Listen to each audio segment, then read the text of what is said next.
Okay, now we're live. Oh, excuse me. Yes, sorry. Hey, how's it going, everybody? That was the longest lip balm application process I've ever I'm seen. so dried out right Oh now. my It's so god, gross. Lips are yeah. chat. I like have been hiking around trying to get camera samples done. I've been shooting Oh like god, crazy. you keeping Today busy? I had logistics problems. I feel like I've aged 5 years in one day. I I'm tired. I'm welcome to the old and I'm club. tired. Welcome to Team 40. I mean, So so you I'm la- this podcast not sponsored by Burt's Beeswax. yeah. Although, if Burst Beeswax would love to get in touch with us, please do make sure to get in touch with us. Yes. Juan's running very low on Ugh. supplies. Yeah, I can always use a good hookup. That is true. Oh, dude. No, seriously though. It's been one of those weird weeks for me too. Busy on and off. Um, I finally got a chance to put out the video for the Vizio TV, which is Yes, I was gonna I bring that up directly because I got one article posted to somegadgetguy.com this week. yeah. I got some other content out. Like I'm really proud of the video that we put together for Slick Deals and for Good, good. reviews.org. Oh, that's right. Yeah, But I feel you said like that last week. Yeah. you and I have been almost 3 weeks on. Hey guys, can't talk about stuff. Should we continue? I don't know.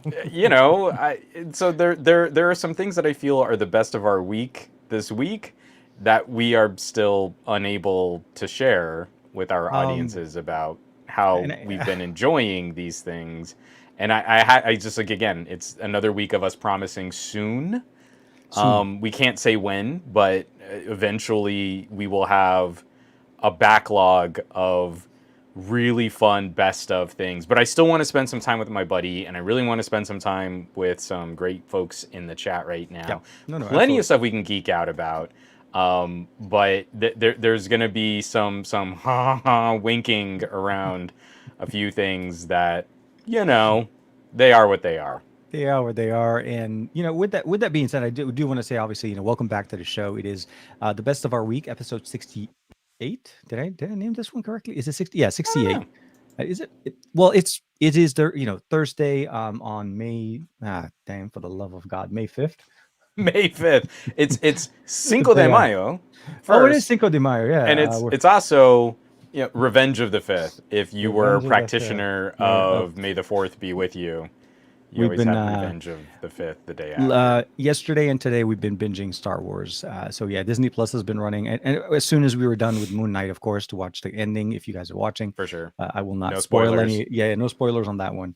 But yeah, no, catching up on Star Wars. And then Omar was like, how come they started on four? Is four number one? And I'm like, yeah, it's four, five, six, one, two, three, seven, eight, nine. But the best way to watch it is machete order. So it's 4, 5, 1, 2, 3, 6. Oh crap! Really? Okay, I've never That done is that. that is the I will fight you. This is the hill I will die on. Four, It's five, called one, two. it's called Okay. machete order. So when you're introducing someone totally new, Okay. like completely unfamiliar with the Star Wars universe, you have to start 4 and 5 Of to course. start the Skywalker saga. Obviously, yes. So So yeah, if you they start with introduced 1, 2, Luke. Yeah, 3, you're then the talking big Anakin. reveal in Hmm. episode 5 isn't a surprise. Okay, makes sense. Yeah, yeah. We know who this person is that Luke Skywalker is fighting, Yeah. so there's no big reveal there. So you need to use the prequels as an in-between flashback in between episodes 5 and 6 to Six. Okay. maintain The the storyline. reveal of the storyline. And then once we know the saga of Darth Vader, actually going from episode 3 to episode 6 is almost a perfect pairing as we kind of see the fall of one character into the Hmm. rise Of and the the other balance of the or the fourth new character. force. Yeah. It is the only way to watch So the I guess first yeah, 6 yeah. episodes of Star Wars. In a storyline, it makes perfect sense. You're right. You're right. That big fight with Obi-Wan, and then after that, obviously, you just jump Now, straight now, into. now, to Sebastian's point, there are some people who love to work in like Solo and Rogue One. Rogue One. Yeah, I'm yeah. okay with those living outside of the 6 film arc because I feel Hmm. like that 6 film arc is the Skywalker saga. Yeah. That is the Skywalker story. And if you want to then add in, well, where does Han Solo come from? We've now spent so many movies, we can kind of get a feel for where Han Solo comes in. Hmm. For Rogue One, it is great to have Rogue One in between, Yeah.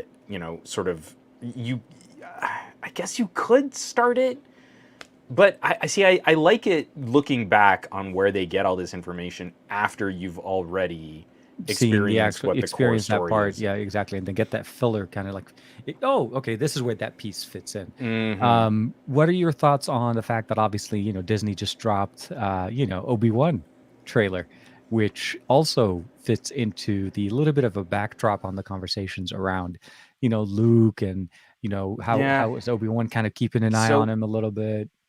so I'm very worried about Disney. Okay, They've just got too much money and too many people working on their projects. They're just too rich and have all of our media. I'm just really worried about them. share some money, Disney. Um, Yeah, go ahead. right? Man, they've got Yeah. that wealth problem. Hmm. So here's my fear. Okay. When we got into the first season of Mandalorian, Hmm. I adored a new Star Wars story that wasn't just weighted down with all the callbacks. Like they had these great little nuggets, these great little Easter eggs. There was so Yeah. much in the world that was familiar, but it was like we were following a new character, meeting other new characters in other places in the Star Wars universe. And for one season of television, this felt huge. Felt new, Like fresh, felt fresh. Exactly. it's so exciting. And so then season two makes me a little nervous because it relies heavily on callbacks to season one. I didn't feel Hmm. like the universe grew, and then it really layered in like Clone Wars, and the completion of the story getting to the end of season two just felt like fan service that I didn't need. A little bit, and Um, and kind of a kickoff for Boba Fett, the Book of Boba Fett as So, well. and Yeah. then we get to Book of Boba Fett, and I really wasn't digging on Book of Boba Fett until it became Mandalorian season 2.5. Yeah. And so now I'm really anxious that what do you do with a character like Obi-Wan Kenobi? Hmm. How do we explore and we grow this character when so much of it is like, I don't want to spend another season of television on Tatooine. I just don't. Yeah, I know. I know. I want to go see anything else in this The universe. I'd other love the to other kick things that off Obi-Wan was doing. Yeah, exactly.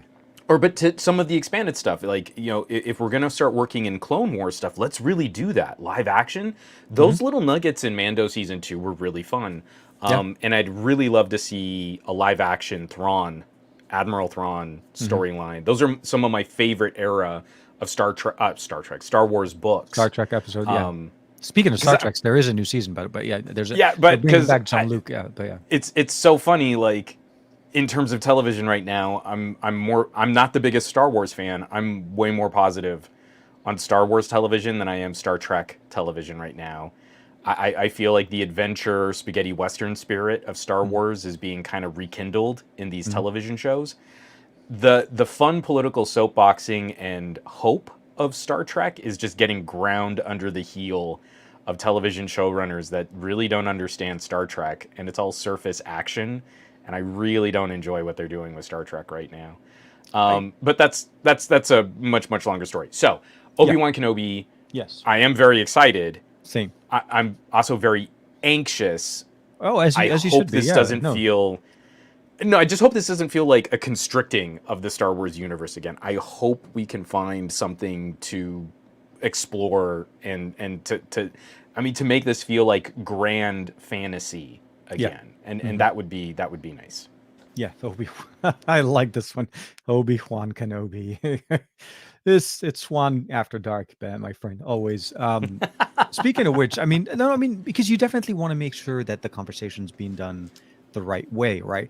I mean, Hmm. Disney's been putting out a lot of content, not just Star Wars, but we're also talking about the MCU and Moon Knight. There's a whole bunch of things going on around that. Then we had Yeah. WandaVision. Then we had a whole bunch of different characters that are independent, and they're trying to develop storylines around them.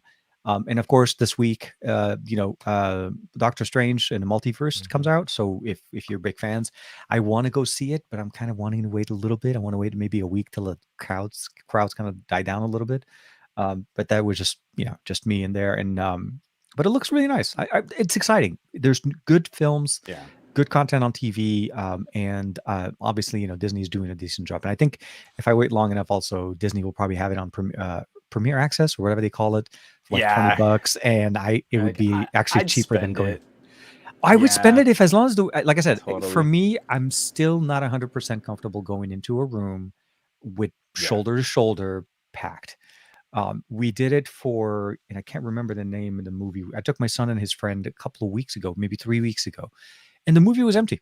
The theater was empty. We had Nice. 3 seats next to by ourselves. Our row was there. There was nobody sitting right next to it, and we got center. So to me, I'd love that experience and get to enjoy the movie, but not feel like I'm like, who's looking and who's coughing and So whatever. you're you're Yeah, you're you're spot on because I can't let go of the sounds of other people, and I've gotten way worse in quarantine. Like I've always joked about my misophonia, but it's gotten really bad.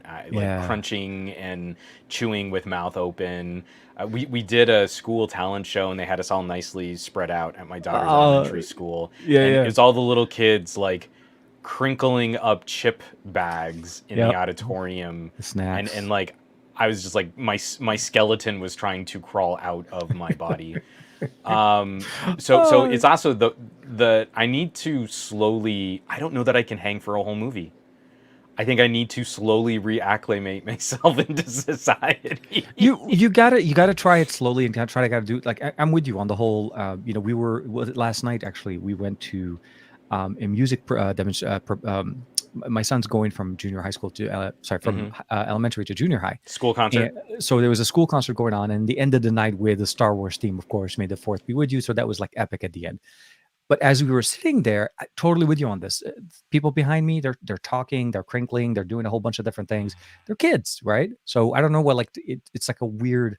The music was loud enough in some areas that was nice, but I still felt like, come on, man, is it, be And respectful of and people. I know what I'm gonna have to do is also Mm. just be that jerk who's always walking around with earplugs, and I I look like a knob, but it's for my own sanity and so that I don't like lash out at people around me or do something I completely wear earplugs irrational. at It's so Magic Mountain. bad. I actually, when I Yeah. walk around at Magic Mountain, I plug them in just for the noise cancellation, not to I, listen to music. I just I want was so glad, like to bring down for the the decibels. last movie, I think the last movie we saw in theaters with Lex was Abominable before the Okay. pandemic, before the lockdowns, Okay. and they had Oh, the Snowman that movie, system. right? Yeah, yeah, Yeah, yeah, yeah. yeah, yeah, yeah. We saw that one Same, as well. same, Yeah. same. I think the same production team that did like the Minions films and stuff. It was fine. It was Yeah. cute. But they had the audio system cranked so loud. I ran out to the car. I had my Dynamic Lagoons. Hmm. I put those on Lex's skull so that she could hear the movie better because it was the speakers were so loud. And then I think I had some KZ with me, Oh, and I okay. just mashed them into my ears, and we're all just sitting there watching this movie with Just so headphones just so you can and bring the levels earplugs in, down to make it just so that acceptable. we could survive. I get you. And So I see yeah, Josh is also it's kicking pretty in. Yeah, it's rough. like we should. So Josh is recommending we should Okay. hit up the iPix I pick in theater in Pasadena. Pasadena. Yeah, yeah. I actually haven't been there yet. It'll be There's supposedly a really nice movie theater near us, and we've been living out here for 2 years now, and we just haven't the one in haven't Sherman been Oaks. able to try it out. I think if I'm not mistaken, the Sherman Oaks Galleria has a very nice Yeah. sit down order type of, the Hmm. fancy style in theaters and stuff like that. If you just want to kind of, go the next level and have like dinner and drinks and stuff like that, I think it's one of those Yeah, experiences. But for sure. welcome to the chat, Josh. Nice to see you again. Aditya, Ron. I'm old. I'm still seeing a movie in a theater with I, popcorn. I I'm you with know you. I am concerned about my reaction to other people who have also, like me, become filthy animals living in captivity during the pandemic. And I'm so used to like I'm sitting on the couch. I'm gonna be comfortable. I'm gonna watch you the movie how filthy I want to watch. animal. Yes, I'm that's gonna, you. I'm gonna miss being able to push pause and go to the bathroom. I Oh mean, my God. So all those Batman, things. I was really tempted to watch Batman, the Batman. movie, right? I knew I So couldn't. Omar one is like, I oh, we knew I should do the couldn't do it movie. in We should do. I'm like, theaters. I looked at him and I said, "Son, it's a 3-hour movie, right?" And I'm like, "You're not going to be able to sit through a 3-hour movie without some type of Nope. intermission." I mean, even when I watched the movie, I watched it in 3 breaks. I couldn't do a straight shot. There's a lot of story buildup, and I watched the movie a couple of Yeah. times. It's just too much information. Too much. So we tried sitting down and we watched the movie. And as we're watching, and I see his attention drift off. I shut the movie off. I'm like, okay, this is enough. Let's come back to it later. So it took us Yeah. about 3 days, but we finished it. And then I'm like, hey, what did you think? He's like, it's okay. I'm like, yeah, it's a different story. It's not the same. It's not your standard, Bruce Wayne and, Yeah. Catwoman and all of that good stuff. But it's a good story. It has some good developing I characters. liked And the vibe on it. It felt like it felt kind new. of a well. So again, I'm okay. Again, no spoilers or anything like that. Uh, It's just I feel like it's the right tone for Batman, and I'm Yeah. worried that we're still gonna keep playing this game with other superhero movies because Batman's dark and gritty and edgy and emo and dark and gritty, Hmm. dark and edgy, and it's fine. It's actually it fits really well, and I like that there's almost kind of a steampunk aesthetic to A this as little. a Yeah, detective I know. story. Yeah, yeah, It's yeah, it's yeah. it's very worn. It's the right kind of environment. My fear isn't actually with the Batman film. It's with other movies looking at that and going like, well, it's about time we try to reboot Superman, and shouldn't we make him even more emo than he used to be? And I just really wish we could have like another take on Superman that's closer to Shazam. Oh, I okay. want something that's colorful and bright and hopeful. I want a Wonder Woman film that doesn't get kind of weird and esoteric with the defeating of villains, with the way that they're crafting her storylines. I want a Yeah. Flash film that doesn't feature a crazy person who assaults people Yeah, and which yeah, he's out now. I mean, so yeah, for apparently we sure. can't do that. I don't know why, but sure. I'm so. This is how desperate I am. I'm so desperate. I went and bought the DVD set of the original 1990s Flash television show, and I ripped those DVDs to put on my NOS. And it's 1990, is that the one with I can't remember the name of the guy, but he's the guy that plays Flash's dad in the new TV Dad series. in the new series. Yeah, Yeah. so he used to be the Oh Flash yeah. back in the original. Okay, I know Oh the show yeah. you're talking about. Yeah, yeah, yeah. So it's only like I remember it was like Oh, only like 10 episodes. It didn't I even was get gonna. like a full run on its first season. No, yeah, And it's so 90s inspired by the Tim Burton Batman films, over hmm, the top music, like really comic booky look. The villains are cartoony and ridiculous. The special effects actually hold up pretty well for all the speed ramping that they do. yeah, The first two episodes, he's like hitting people, and you can tell it's like green screen or blue screen, I guess maybe at the time, and the person on the set is just going, oh no, I'm being punched so quickly. yeah. And they had someone like speed ramp in to do the choreography. But that's how thirsty I've gotten for bright, silly, comic book media, was to Media, go yeah. back to the original Flash. Also, this is one of the very first times I'd ever seen a Latino named character in a television show not play a criminal or a thug. Alex Dazer, who was also the lead singer of the ska band Hepcat, is a police detective. Julio, Hmm. and like literally as a kid, that was the first time I was watching something, an English speaking show, not like a telenovela, where Hmm. someone wasn't a bad guy just because they were Latino. So I just, some fond memories there. I digress. Yeah, no, no, no. I mean, we can. Yeah, no, definitely. We start talking about like different movies and experiences and shows. And for me, I can even go further a little bit back to even the original Spider-Man show, the Spider-Man cartoon, not cartoon, the live action show. I grew up Hmm. watching that part.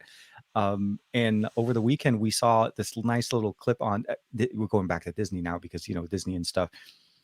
Did you know that there was a Japanese Spider-Man? Yeah, A he had Japanese like a giant Spider-Man. mecha.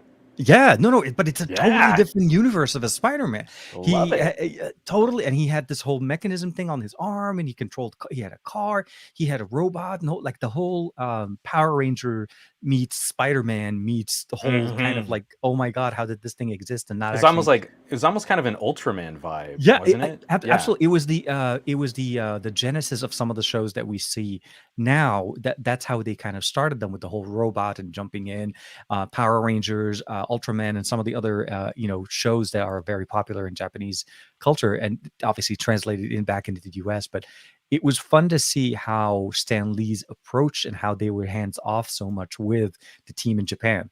So to see how that character, with the exception of the fact that he had to look a certain way, he had to have the same suit, the same spider. Right. The requirements were very low. Sure. Yeah, he's gonna do what again? I'm sorry. He's gonna be. Oh yeah, no, yeah, that's fine. Run one robot. Yeah, shoot missiles. Fine. The robot's Awesome. gonna be. Yeah, and I love how they give just a little bit of a wink to that in Spider-Verse. yeah. The realizing with the little girl and the mecha and the spider and the little robot, and you're like, that okay. I dig on that. I like that. Yeah, it was. But I see. Okay, so here's a weird thing. I didn't get the reference till I saw the show. I understood it when I watched Miles Morales and so on. I understood. I just took it as well, that's a universe where robots are more in control. That's like a tiny person inside of. When I saw the movie, when I saw this documentary on Disney Plus, I was like, oh, that's what that was. The whole thing was like it's a nod to the Japanese version of Spider-Man, but I didn't know he existed. So yeah, it was. There's a lot of little shows and documentaries and stuff like that. I like to watch these little backgrounds and character build-up and stuff. So Disney's been doing good. Yeah. So I've horrifically sidetracked us, and just to wrap up your thoughts, because we had started saying like, are we going to? Oh yeah, this show is not. I know we were like, we're off the rails here, folks. Yeah. But it was also you getting to watch Batman in 3 shifts. I still feel like we haven't gotten that must see in a theater experience for me. I'm not trying to yuck anyone's yum. If Batman was your I've got to go see that in theaters experience, then I'm glad. I was so close on Dune. Dune would be I mean, like after watching it at home, was difficult. That was a one I would have wanted after. Yeah, but I still haven't found that like. This is the film that's really going to kick my butt, get me into a movie theater. I'm honestly hoping, this is silly, with everything that's dark and crazy and bad that's happening in the world right now, I'm hoping we see some really gnarly horror films coming into the Halloween season.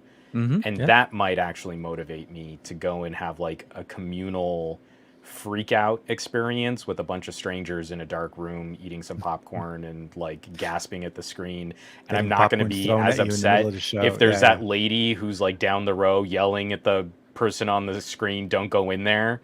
I'd actually be okay for that ride if we all agree that that's the fun we're going to have with something really, really spooky.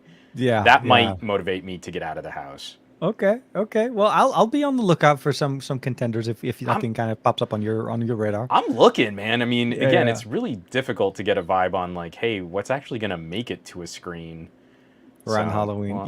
Because those movies typically you don't get a lot of people waiting months and years in advance for. It's not like when they're coming in 2024, Freddy 5 or something like that. You know what I mean? It's more those are the ones that you kind of find out like shortly before, like a month or maybe a month and a half before they kind of build up a little bit.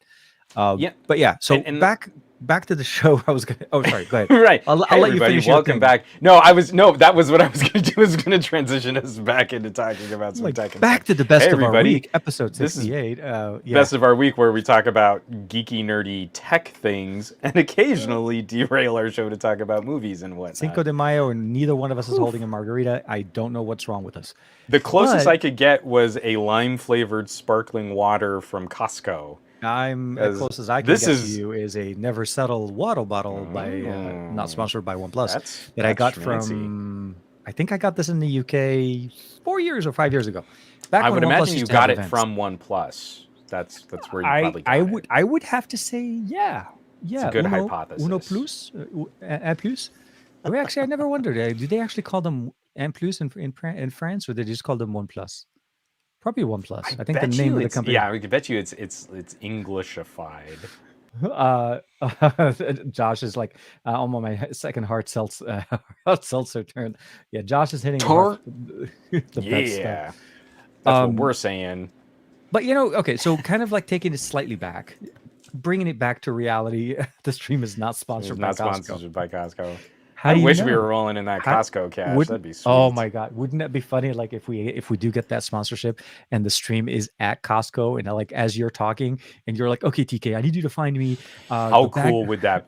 I want to do like no, I'm not even joking. I'm so glad you said that. I want to do like supermarket sweeps in a Costco. First person Same to find here. an exercise bike, ready go. We get the chat to go through and they say, okay, find one that, and then we both disappear. And then maybe we have like one of those strap cameras with the like, the arm thing. And we're like, like face, like you're looking straight at my face all day. It's like, I grab it and come back and we're like, whatever. Yeah, no, Oh that would man, be like an I after want to hours do that show at so Costco. bad. Oh my God. So That good. would exercise and fun, and then, whoever wins at the end gets a prize of some sort. So Costco, yeah, if you're watching, please call. Cinco de Mayo, sir. You mean Revenge of the Fifth? Revenge I'm of the Fifth. saying. Revenge of the Fifth. Oh So man, I want to jump in because yeah. we did kind of roll over. You had mentioned a TCL television. Josh has made a joke in the chat about not getting to see an Oscar award winning film Which we with the never, by the TCL way, yeah, we crew. never knew what movie we were gonna watch. It was just Yeah, coincidentally that's the one we saw. But yeah, no, it is enjoying. I mean, actually, don't get me wrong. I actually enjoy watching a lot of the movies on the TCL TV. It's actually very nice. Surprisingly pleasant. It sounds pretty decent, and overall, initially when it first released, they did have some problems with the software. I think remember we talked yeah, about that. It's all gone. It's weird. This was actually a product that they were able to fully function. Like there's no more stutter, no more issues, no more apps crashing. yeah. The assistant's working great. Integration, everything. And I didn't. The only thing I haven't had a chance to try out yet, which I want to set up at some point, I want to test out the cameras. They sent us the I cameras, remember? know. But we never. I'm We got the like, little webcam. I know. I never like I need every to give time I it a think about shot. it. Yeah, yeah, yeah. No, we need to. Moon. So Moonfall was that which one? Which one was Moonfall? Because every time he said Roland Moonfall, I kept thinking, Emmerich. okay, The moon is going to crash into the earth. oh crap. Disaster film. Okay, It okay, looks amazingly bad. okay. I was like, It yeah, it it, it looks cliff like down. every Roland Emmerich trope. Because I mean, he's made all these films like 2012 and Independence Day, and like his entire mo is how do we destroy famous landmarks in films and stuff. And I believe at one point in the movie, the moon actually scrapes the surface of the Earth, and people like have to run away from it while yelling lines of pseudoscientific dialogue like, "It's okay, we can make it. It's affecting the Earth's gravity. Jump!" What? So I haven't even seen the film. This is just from like trailers and stuff, but it looks so bad, Oh my and I god. need to see it, but I absolutely couldn't Josh was like like, I spend think I money burst on out it. laughing halfway throughout the. That's what it looks like. It looks like every Roland Emmerich trope, every Roland Emmerich trope dialed up to 11. It just looks like complete madness. Oh man, yeah. El Jefe is jumping in. Says you SoCal guys get all the fun events. Literally nothing happens here. Events, even Team Pixel gave up on the Bay Area. On Bay Area, event. Oh, It's been tough. We haven't had an in person Team Pixel event for years. The last yeah. one we had was you and I went to it, right? Remember, I had just come back from China, and we had they were talking camera tech, right? And we were talking. I forgot what it was. You were sitting there. You were sitting in there. I think like as a model, and we were showing and Yeah. trying to see different lighting effect. That's what it was. It was lighting, studio lighting, and getting Now, everything set. now, how sad is it? Again, that being the last Team Pixel event that we did in person. Also, Oh, the YouTube spaces are all shut down now, I so was we don't gonna even say. So we have don't have that that, and facility. I think there may have been one more. Wasn't there the rooftop one? Oh, was that Remember? before though? Because wasn't that Was it? like Pixel 4? I want to say that was the Pixel 4 XL. Yeah, yeah, Can't yeah, yeah. That remember. was the Pixel 4. I can't put it. I mean, all I know is it's been so long that you're Yeah. right. YouTube Space is no longer a thing. I actually passed by the old building now. It's sitting by the one that we have here in LA by the airport. Hmm. I was covering a Verizon So event that was sad. down the street from there. But yeah, That was such a um, great facility, and I never got to use it like I wanted to. It was so good. I was in there once. I got to go there for it was around when my channel was still in the early stages. I finally qualified because I crossed the 20,000 subs, and it was a, you know, how to socialize, how to manage a Yeah. channel, and so on. A lot of Yep. things I kind of already knew, but I You have wanted to to do meet your other whole creators. class thing. Yeah, yeah, yeah. Well, yeah, exactly. Yeah, and back when I used to have a like a representative that used to actually call, you know, get in touch with me monthly to check on the status and how the channel's doing. Now, Oh yeah, literally they talk. kind of gave up on that too. I don't Yeah, that know. it's like Make more just no, videos, use keywords, I guess. make more videos, and this video doesn't work. That's all I get now. It's literally, it's Yeah. like the last two videos I put out, the algorithm does not like them, and yeah, so.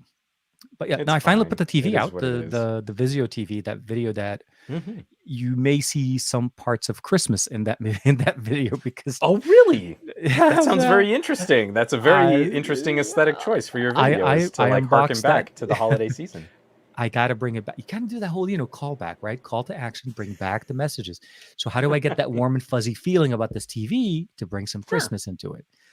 Not because the video was shot in Christmas, but no, it was actually there was a few the that process took a little bit of time to kind of get through, you know, but Hmm. the reality is, you know, it's something that I got a chance to learn about when we went to the MediaTek event back in November last year. You Yeah. know, the new, you know, MediaTek powering a lot of televisions and smart technology and so on, and that's what this was. This was literally a showcasing of showing the power of what MediaTek. Coincidentally, I think it's also the processor running on our TCL TVs, which is Hmm. and some of the other, you know, devices and so on. So. Uh, I'm finally happy that it's out. Realistically, I've been wanting to put it out for some time, and there was some minor edits, and then the whole holidays and scheduling. And I think that's what the biggest problem. It wasn't really the problem with the video; it was just more of a scheduling thing. But Yeah. glad that glad that it's there. And then I think you dropped the video as well, right? No, I Oh, haven't okay. gotten The art. any videos It out was the this week. article. I I think. I Yeah. wrote a I wrote up an article really trying to break down some of my thoughts, and I think this is what I'm gonna have to do for comparisons moving forward. Let's air a little dirty laundry, you know, a little Hmm. BTS here for folks in the chat. Yeah, The release cycle is so aggressive right now, and it it's is. spread so consistently throughout the year. Like there used to be a bit more ebb and flow, and we would talk like I have if I really do all the videos on my list, it books me through the summer. And I wouldn't be surprised. usually there's a Yeah. big drop off and a tech doldrums that happens in the summer, and we all talk about how tech is boring, and I roll my eyes, and that's what it is. Yeah. Yeah.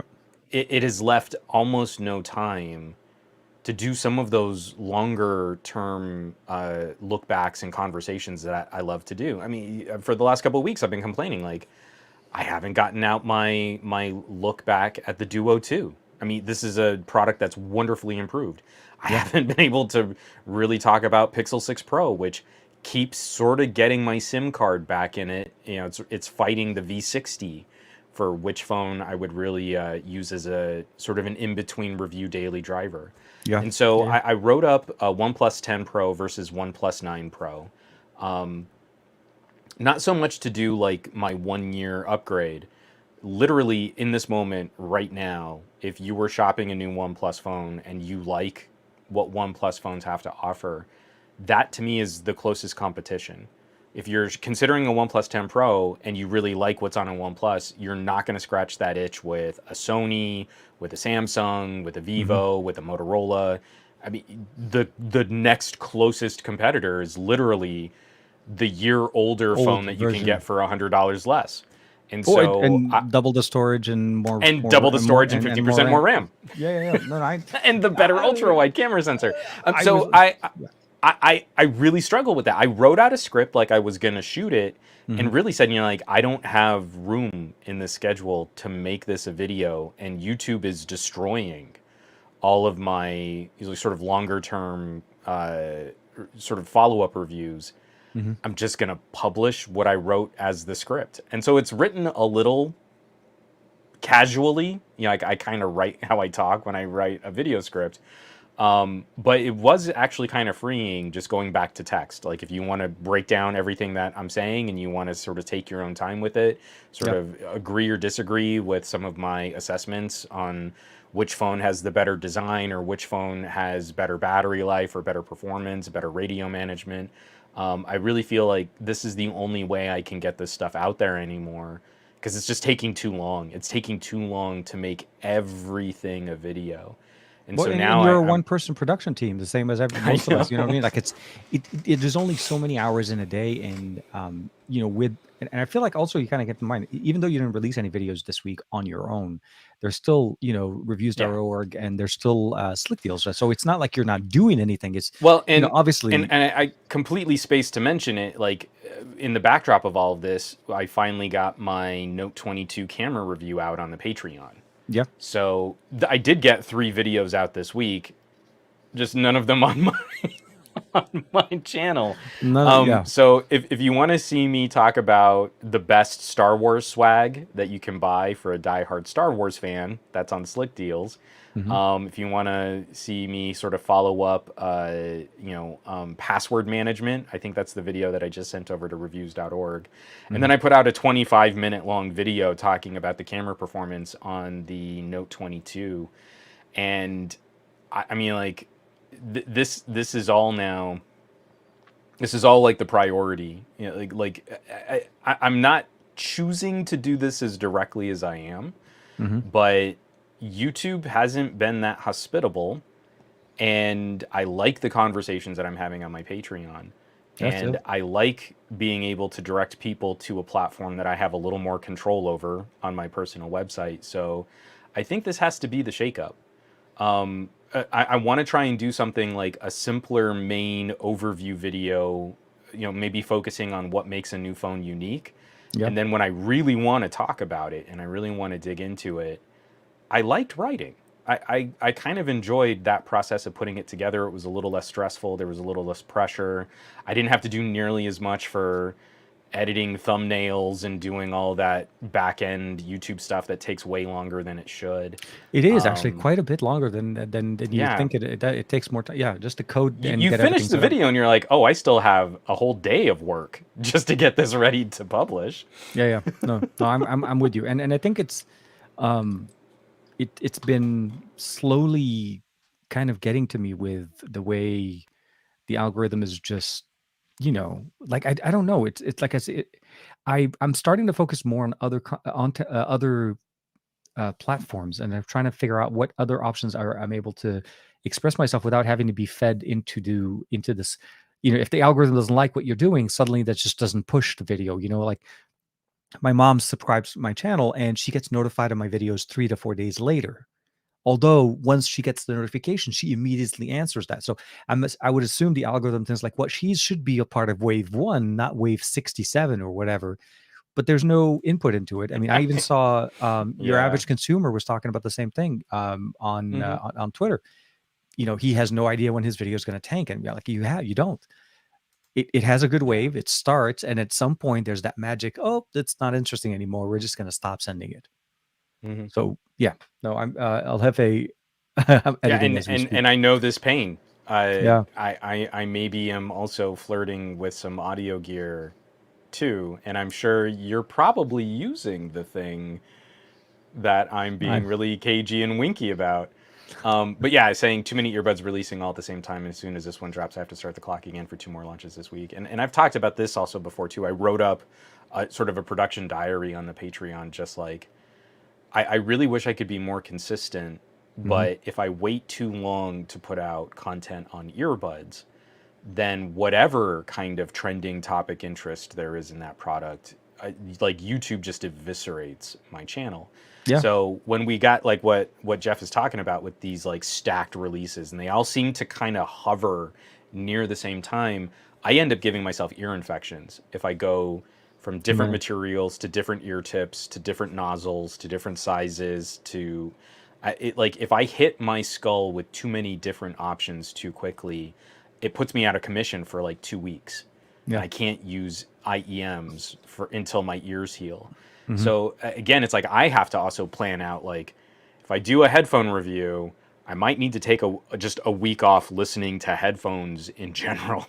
And I really don't like having to take that much downtime on stuff like that. So it's a lot of it's a lot of juggling. I mean, like keeping all those balls in the air is pretty tough. And it seems like it's I don't know how they coordinate it. I don't know how these companies are doing it, but somebody's organizing the timeline because they, like you said, it's been more consistent. Like Yeah. like Xiaomi released what 4 or 5 different Note 11 series devices in the span of the first Mm-hmm. quarter of the year. Yeah. And don't get me wrong, I championed the ability of having competition, having selection, having options. But yeah, true wireless, it's now it's hard to find a bad pair of true wireless. I'm almost tempted to say that, at any budget price point, you should be able to find something that sounds decent to what you need out of it. I got the Enco, the Oppo Enco X2 recently. Jeff just finished reviewing those as well. Yeah. Very happy with them. Very, very nice, Solid. very good pair. But as right before I'm almost done with that, I get in and I get the brand new Poco Buds Pro. So then they're like, Yeah. okay, and there's a couple more that I can't really I talk about right now that and are I still need also, to go back to the Poco Watch. I mean, I haven't yeah, even yeah. finished That using okay. that. That watch has a crazy amount of battery life. It's so Seriously, it's crazy battery solid. life. Now that I Um, finally got it hooked up and I'm using it, like I yeah, haven't yeah. even made it through my first charge yet. I It's know. Isn't that awesome. like it's obviously it's like night and day when you come from a tick watch to jump on a watch that runs like RTOS or something like, a different operating system that isn't so Android Wear or Wear OS, but still kind of Yeah. gives you functionality. And speaking of Android Wear or Wear OS, where is Wear OS 3.0? My watch still missing it. I needed the Well, time. and aren't weren't wasn't there some? I saw someone doing kind of a clickbaity title on Samsung's Tizen is going to be the new backbone, and it really wasn't. And I'm No. mad I even clicked on the article, but it seemed like You were like, what? like Samsung is going back to Titan? n- No, no, really? no, no. It wasn't that. The article. I can't remember how they phrased it. The article title kind of made it sound like Google was working with Samsung to Hmm. modify Wear OS and use Tizen instead of Wear OS. And Oh, and again, I'm clumsily sort of relaying this, but it was some dopey rumor blog, and apparently what it is just Samsung's going to be even more instrumental in guiding what like the next bullet point update for Wear OS is, and we should probably expect some kind of like rebrand. So instead of Android Wear, instead of Wear OS, like it's just going to be called like Wear which is what or the something. Samsung app is called. So again, it was a big old nothing burger, but it made me Yeah, mad yeah. because it actually did get me to like click on it, and I Hmm. hate myself for ever feeding clickbait.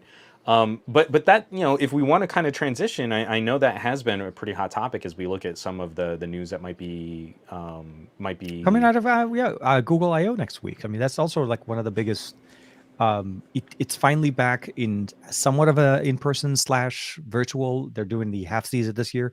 Presenters and everybody from the Googlers will be in person at the in San Francisco, which will be close to you, Jeff. So if you want to, I'm just kidding. I Mhm. don't know if they're letting people in, but if you It's if you like get want, your hopes up, but no, Jeff. no, yeah, show up at the door and say, hey, I make And videos on the oh, LaShawn, I like my earfun. Don't earphones are do good. that.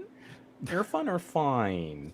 Earfun have also partnered with like Edifier. Like they've shared some Edifiers are components back and really forth. And edifiers the have been Edifiers are really real nice, good. really nice. The studio monitors that I showed in the video for the edifier clip are my speakers for this setup that I have here. So whenever Mm-hmm. Juan and I are not talking, I always keep it unplugged, and that's exactly how I like to listen to everything on those.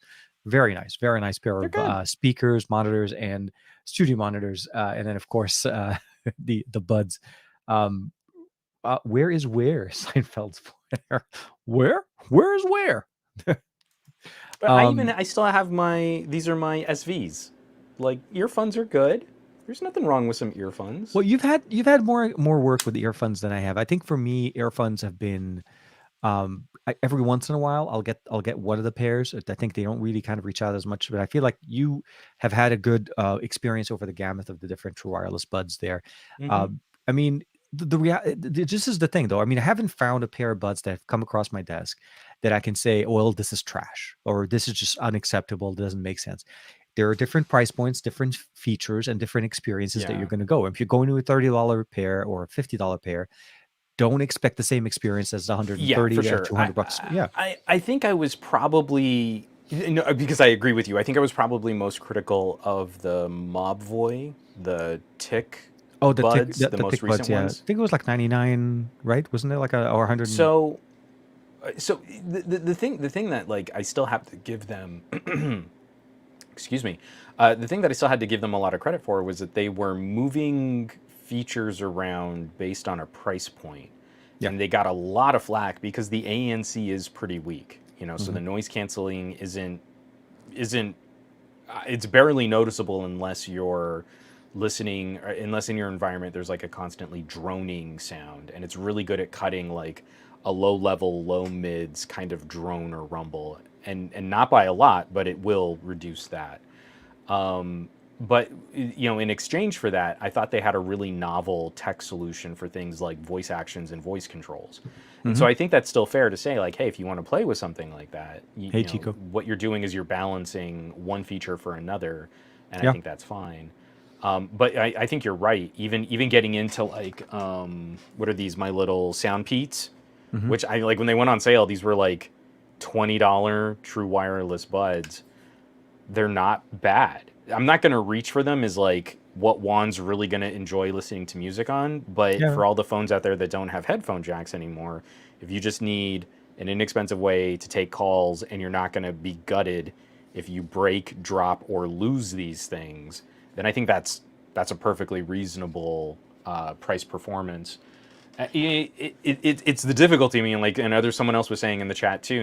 Like, we're inundated. Hmm. This is a very competitive market with ultra fine differences separating a lot of these different products out there. And but, well, for me, what I found to be the best. Well, okay, the Oppo Enco, well, the Oppo Buds, the Enco X2s. Yeah. I think the one thing that I didn't realize how much I really like is the fact that it has a volume control on the slider. It has a Hmm. it basically raise and lower the volume without ever having Oh to yeah. use a command or whatever, and that was so helpful. I mean, don't get me wrong, I can raise and lower the volume on my watch. It's not like oh my god, this is not I couldn't do it any other way. But the fact that without having to touch my phone, without having to look at my watch, I can just lower the volume, switch, and do everything I want, and they sounded really good. They're good in my ears now. Also, when I started my runs, I'm able to actually keep them in there and they don't fall out. So those little things that the weight of the actual drivers, not the drivers but the actual buds themselves, how do they sit, how do you get ear fatigue? I make calls, I'm on calls all day during the day. I get, because we're working from Hmm. home, conference calling and video calls are literally my daily thing. So I need a pair of buds that can hang with me and not give me ear fatigue, and also, as you said, the ability of basically hanging in there with lower noise cancellation, good microphones, and so on. Edifier surprised me out of the box with the best microphone experience, like They're good. like for video recording, like They're really crazy good. good. And yeah, so there's so much ear candy out there. That's the best way to say it. There's just so much ear candy to trying to get that experience the best way possible. Oh man, sorry, I'm Josh is now sounding like a cranky old man. It's like that old pair of Sony wired earbuds that had the wind up case. Everything was downhill from there. so in the ear, but no, well, I think I saw I somewhere love it. where I mean their latest earbuds that they put out, the audio pad, the open backs earbuds, that was also it tried to push into a I new still haven't tried form. those. Yeah, I I was eyeing them pretty hard, but financially, after, so the Red Magic locked up a lot of money from me, and now I'm kind of like starting to trying to figure out how much money I want to be able to, so it's a whole bunch of stuff. And of course, as you can all, I don't know if you guys probably, tax season was literally 2 weeks ago. I'm still recovering from that. Uh, holy cow, that was so only 2 weeks ago. I know. And it feels like that could have been Yeah. 6 months ago. I don't. Oh my god, man. I dread. Yeah. Yeah. Yeah. It's it's a yeah, it's a tough time. It's a very tough time for any creator that does their own, for their own business and so on like that, because when you work for a company, they hold the taxes for you. So at the end of the year, you're pretty much, you're supposed to be okay. But when you work for yourself, you're supposed to do all of that. And at the end of the year, when you're filing your taxes, there's going to be a lot of paying. So yeah, we don't make money at the tax day. We lose. Exactly. Yeah. No. Josh. Exactly. Josh knows. And I think Jeff was also kind of put out something about that as well. Back in I think on Twitter or so on. But I have to say though, of devices and budget and devices that are on the market right now that are surprisingly, surprisingly well. The Yeah. A53 has been actually running pretty nically for me. I How know it's not. dare you? God I damn. saw a YouTube video saying that phone was the great mistake. Oh, it was obviously that person's mistake. It doesn't mean everybody else's mistake. It genuinely has hit my list for family members. I've told the story. My uncle, his Yeah, yeah, Galaxy S9 is yeah, yeah. dying. He Exactly. Bought it. replaced it with another Galaxy S9. It's phones like the A53, the Pixel A series. Yeah, yeah. These are the devices that I'm selling, or I shouldn't say selling to my family. I'm not actually exchanging money for goods and services, but I'm encouraging more and more. And Mhm. it's been really refreshing watching most people start playing with them, not notice any severe compromises from the more expensive phone that they had before, and then going into that like, oh, and if I bust up this phone, it's cheaper to replace this phone than it would be to replace the back glass on a nicer iPhone. Um, I, I, I, I am going to always be a fan of premium tier, high horsepower pocket computers, but it really is something kind of special when you pick up an A53, when you pick up, I mean, even an A52 also, because you can get some great Well, deals on yeah, those yeah. also. If you're trying to really get the best deal, A52 is still technically a better deal than the A53. But I'm just in the surprising factor of it. Okay, so I'll say from the day I ordered the A53 through T-Mobile to the day I turned in my S22 back, because I had an S22 and I think the Mhm. one that you and I were sharing, and our time was done with it, and I didn't really need to keep it, so I decided, let me go over to the A53. I'm not going to buy the thing. The people at T-Mobile were just did not like. It's like there's a glitch in the matrix or something. Like, why Yeah. would you do that? Why would you go from an S22 to an A53? And I looked the guy straight in the eye. I said, look, the S22 is not a flagship. I don't think that the S22 is a flagship. It's a stepping stone into the Plus and to the Ultra. And when you look at the compromises and the constraints that were done on the S22, the A53 actually sounds like a better deal. You save money and you get very similar experiences.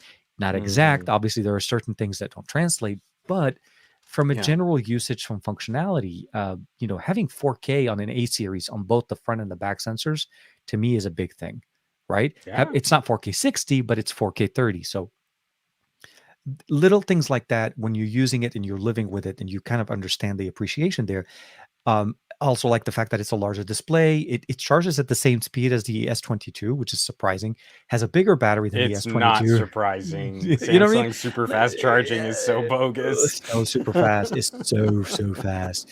It's so fast. It's just beyond me. No, so I I'm reach for wrapping my up my. iKOO. Where is my Oh, iKOO? No, let's not sorry. bring. But we don't Don't we don't need don't to do that. don't pull Y- out an 120 To watt fast charging in the middle of a but 25. to that No, point, yeah, yeah, I really feel, especially for tech reviewers, yeah, get yeah, so locked up in these iterative improvements to things like processing power that I think we grossly overlook the consumer desire for better runtime. And the yeah. best way to improve runtime is to actually step down a tier and land one of these phones with a super large battery and a mid series processor. And largest And for display. Yep, most of the OLED displays. things, anyone who ever utters the phrase average consumer in a review about $1,000 phone is so off the pulse of what that mainstream peak of the bell curve, I just need to cover the basics on a communication device Yep. that fits in my pocket kind of consumer would be Hmm. looking for. Yeah, And yeah. I guarantee you, and I would love to hear anyone in the chat if, I mean, outside of like the family member who's also a nerd like you, if you point blank asked any of your relatives, do you need 15% more GPU compute power, or would you like to get 6 hours more runtime out in the field with the way that you use your phone? Oh my God, I'm yes. pretty confident we could predict what the answer would be for most average GPU, consumers right? out there. Right. Oh, GPU. for sure. Oh Yeah, my yeah, that's right. grandmother is all about trying to rock Alien Isolation on her phone. Well, So it's a classic, man. I mean, you got to keep the classics it's going, and so it's good. all about the But GPU. No, no. In all honesty, no. Believe me, I've had that conversation with my mom and my brother and so on. And literally, battery Yeah. life is the biggest thing. Wanting to know that their phone's not going to die, they're going to be able to carry, watch content, enjoy them. You know, Oh whatever yeah. they want to do. And those are the reasons why I kind of like, so the reason why I'm talking about this is I'm actually putting my thoughts together. So hopefully the video, it may go up tomorrow, it may go up Saturday. I'm not 100% there, but the the A53 has been very pleasant. It's not a gimmicky phone. It's literally just focusing on the basics, and what it does well. The cameras Yeah. on it are actually very decent. We get 4K. You got a large display, as I mentioned. No headphone jack, which I really kind of miss. And there's also no adapter for audio, so you Mm-hmm. have to kind of go wireless. But Mm-hmm. if you picked it up on the pre-launch, you got a free pair of beans with it, so it wasn't really a bad deal. I don't They don't come with them now anymore, but or at least on the way I did it with Jump on Demand on T-Mobile, I didn't get the buds. Not that I'm short on any buds, I have enough. Trust me, I have enough. Um, so long story short, yeah. So that to me, it's been a No, surprising. I've been real pissy about Samsung this Yeah. year. Hmm. To me, the shining examples of what Samsung can still do well come in the flavors of the Note 22 and the A53, and I feel like everything in between is you should probably avoid. Maybe an Exactly. If you're S22 Plus under some situations, but given my experiences with phones from last year, Mhm. I think you're way better off kind of buying into last year's phones for almost the same performance and save a little cash, and you're still on a decent train for Mhm. updates for people who care about like getting updates into the fourth year But of yeah, phone the ownership. S21 Ultra, the S21 series are actually still very I mean, comparable that's yeah. but isn't that exactly it? Even with price drops? So I Yeah, mean, yeah. Samsung has been slashing prices because there's zero confidence in their S series phones right now. Even with that, they've already done such a number to devaluing their own products. Yeah, yeah. The conversation could be S21 Ultra against S22 Plus. I would easily go S21 Ultra. Oh, absolutely. What benefit would you have going with a 22 Plus if they're close to the same price? And I feel like one of the companies that best showcases that is Mhm. OnePlus, picking up a OnePlus 10 Pro and a OnePlus 9 Pro because there's only one flavor of Mhm. each of those phones, and the storage configurations definitely side with the older, less expensive phone for people who really like to dig into cameras and shoot 4K video. I Yeah, yeah. think that makes a lot of sense. But Samsung is in exactly the same position.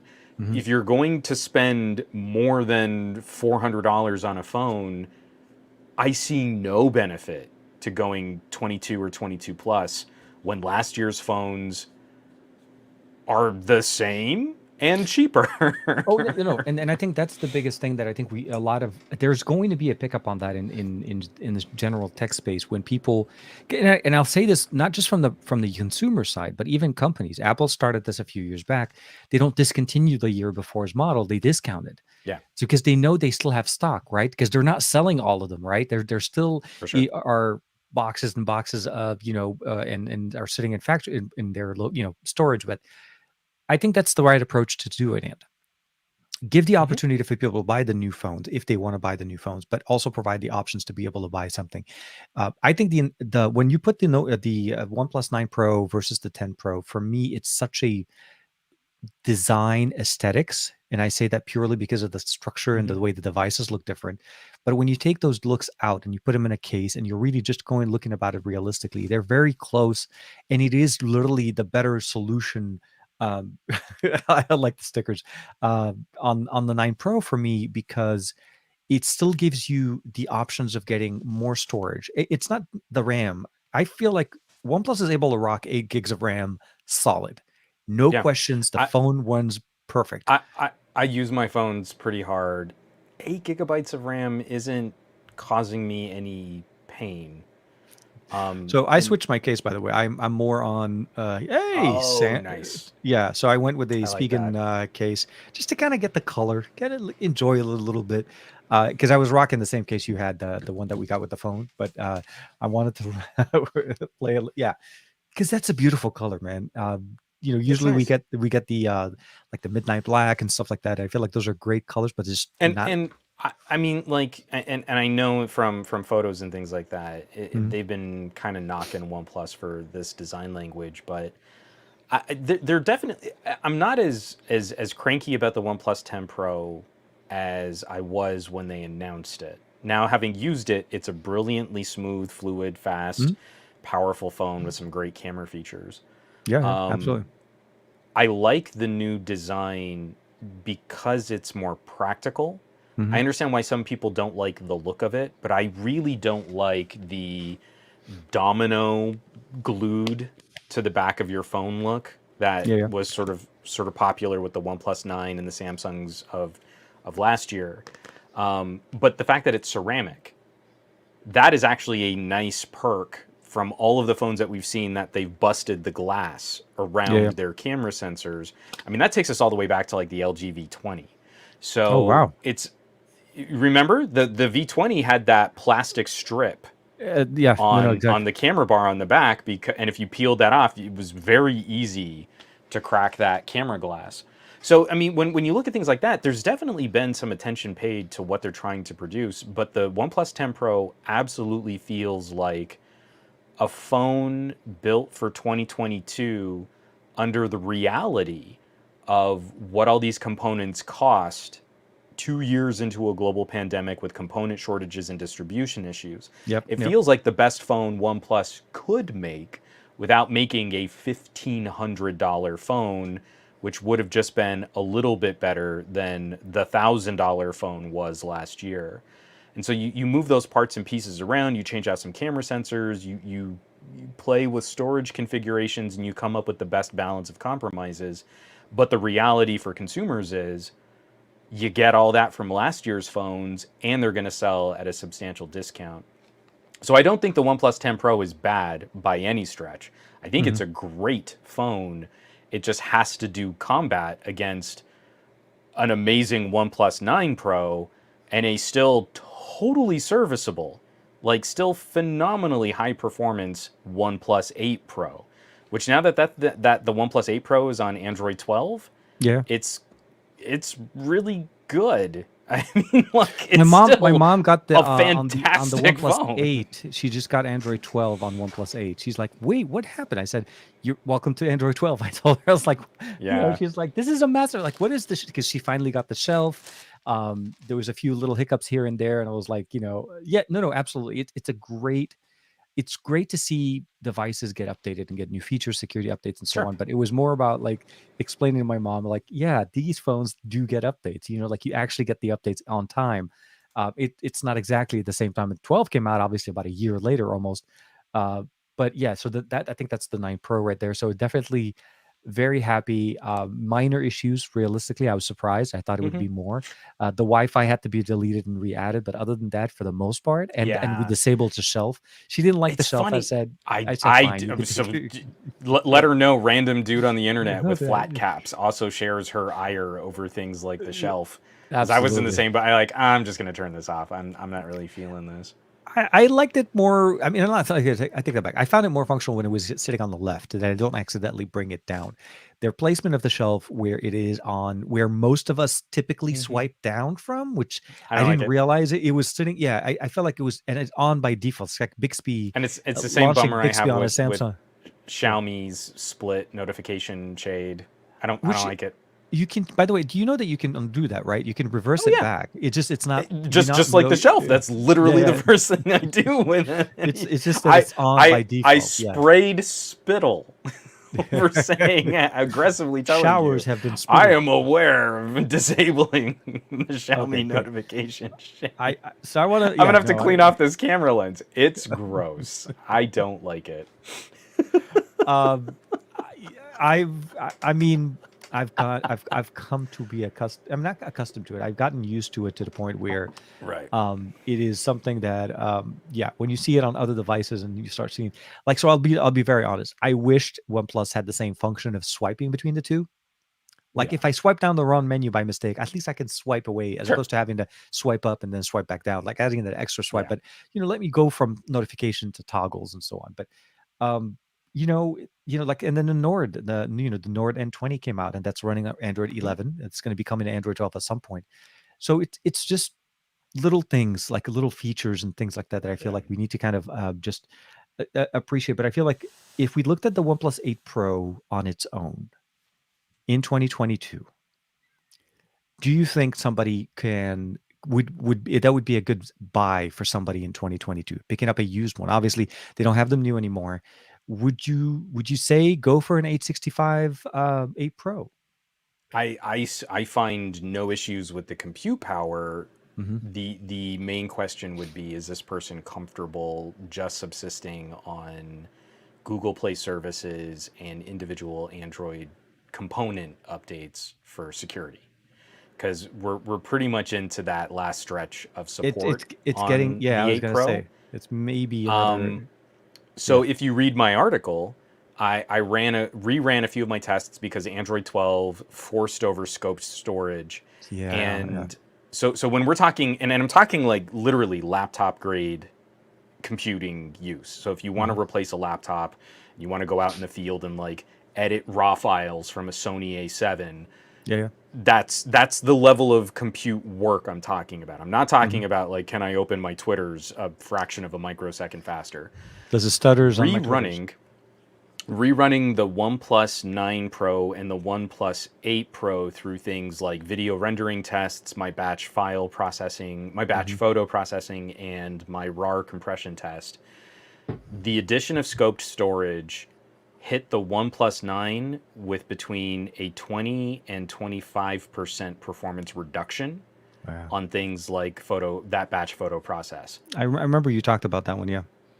So the OnePlus 9 can catch the OnePlus 10 in that test. This is like the most brutal test that I run. And it can take a current top of the line phone now almost 20 minutes to complete this insane batch of photos. But I'm purposely making it this ridiculous so that I can see not only how fast does it complete the test, but how much does it throttle over time. Hmm. Because I can take sections in like every 50 photos, every 100 photos, and see how much is this phone throttling. The OnePlus 10 blows the doors off the OnePlus 9 for about 15 photos. And then the OnePlus 9 keeps plugging along and eventually catches the lead of the OnePlus 10 and then beats it. The OnePlus 8 never loses to the OnePlus 9. It starts faster and it throttles less. So, in terms Because of of the outright 865. compute power, Yeah. the 865 is perfectly performant. There is no downgrade for CPU compute tasks. It only falls a little behind GPU, but we also know that many of these phones are manipulating the actual GPU performance so you don't completely nuke your battery. So the OnePlus 8 Pro has difficulty reaching full 60 frames per second in a bunch of the games I play. Hmm. You can't see the difference because the OnePlus 9 Pro caps you at 60 At frames 60 per frames per second second. on So most of does, the games I play. I was gonna say, yeah, no, So no, exactly. genuinely, you're down into specific hardware components. Do you want less of a curve to the screen? Do you want The refresh rate, with depending on the type of refresh rate that you're going a with. lower refresh rate Refresh because you rate, can yeah. still get 120 hertz. And then you have the same sized main camera sensor. I actually think the telephoto is a little bit better on the 8 Pro than it is on Hmm. the 9 Pro or the 10 Pro. But obviously, the ultra wides are more functional on the 9 Pro and the 10 Pro.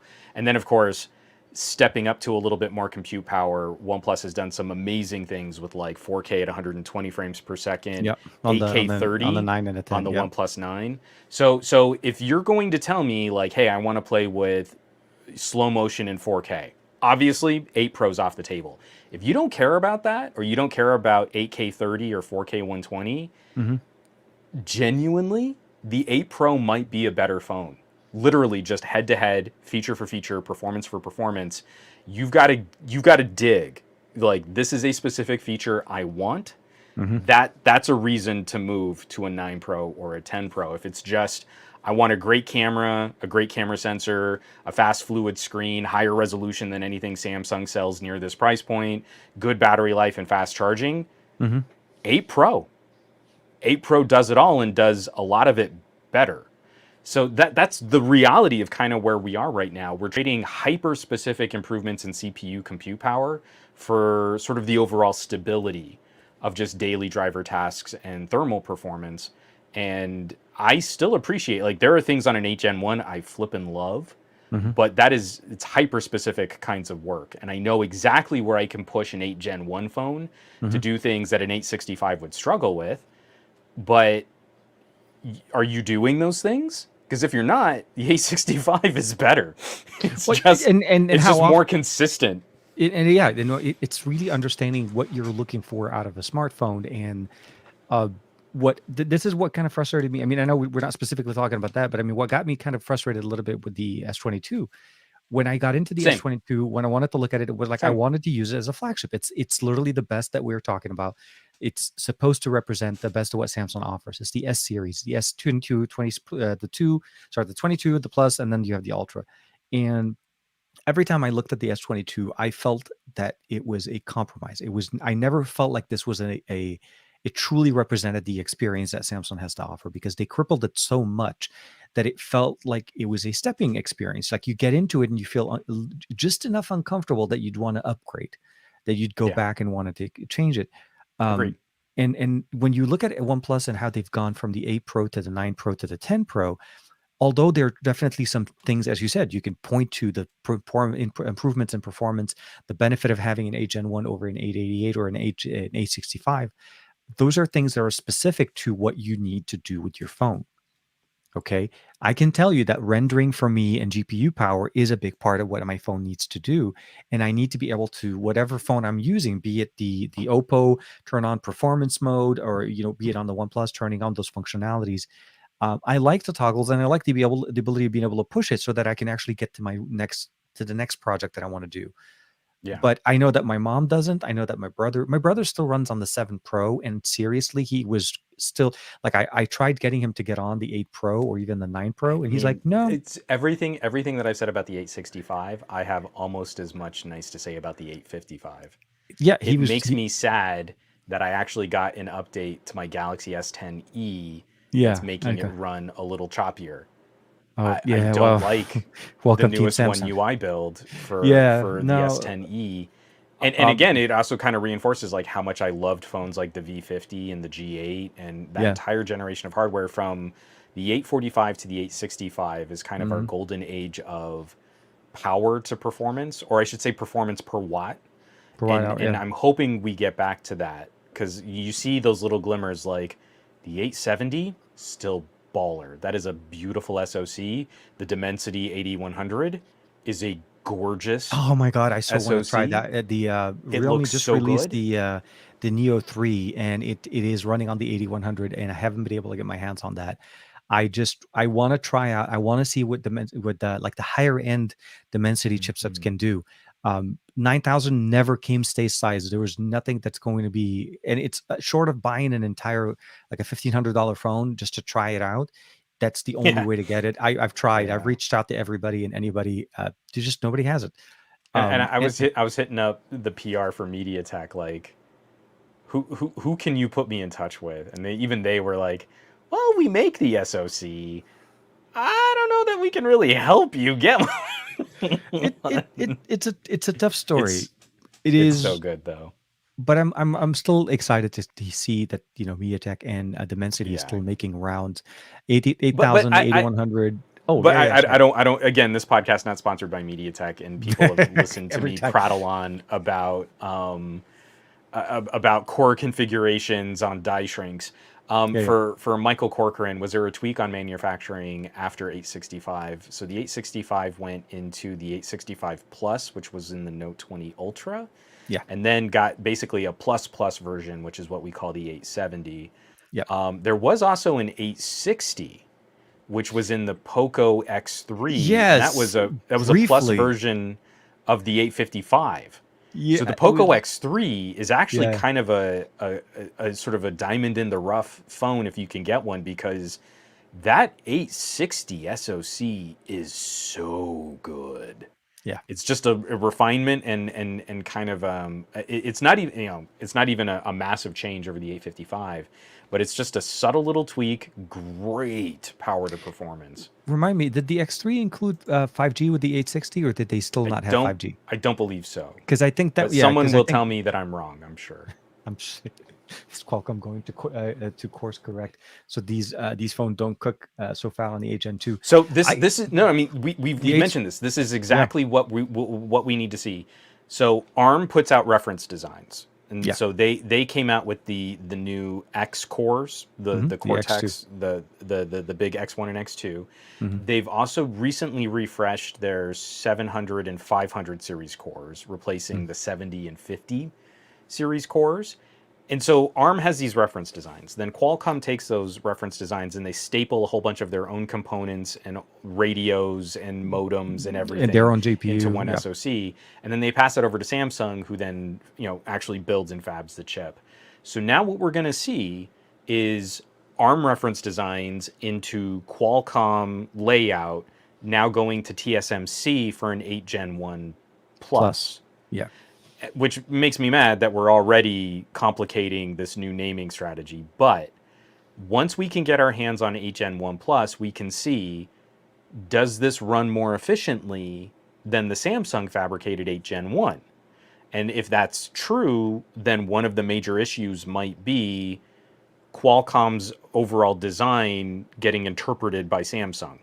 hmm, Because I'm sure Qualcomm is looking at like subtle tweaks and refinements. It's a plus.